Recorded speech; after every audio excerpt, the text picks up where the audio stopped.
Anne Veillard, la presse people comme sujet de roman. On dirait un exercice de philo. C'est mon exercice de philo, c'est mon devoir de philo pour la fin de l'année.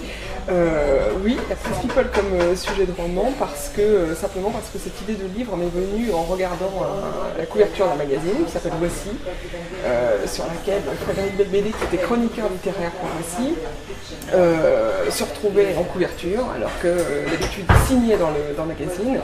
Et quand j'ai vu la couverture, je me suis dit, oh là là, je me mets à sa place ce matin, il se lève, il se réveille, il reçoit le magazine et il se voit en couverture. Qu'est-ce que ça fait, en fait, de faire la une de Voici?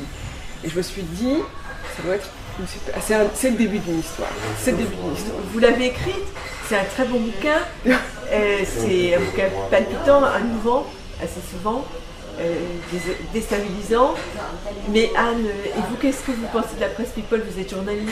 Vous l'avez vu arriver? Pas dans la presse people. Non, vous êtes ailleurs. Non, pas dans la presse people, mais je reçois tous les jeudis matins. Alors, je ne sais pas si c'est de la presse people, Paris Match, pas vraiment.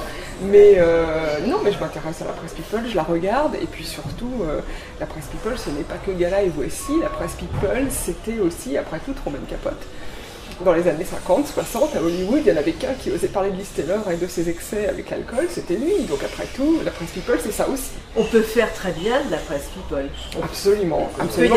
Lui, il en a même fait des livres. Et puis il n'a jamais eu de procès, même quand il disait qu'un tel prenait de la cocaïne ou un tel était alcoolique au dernier degré.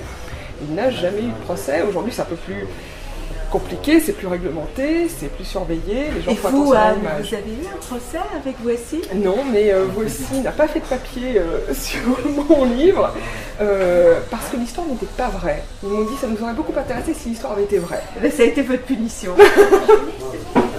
C'était ma punition. En revanche, Frédéric Belbédé était très gentil avec moi sur Canal+, à l'époque où il était encore chroniqueur. Et ça a été votre cadeau. Et ça, c'était mon cadeau.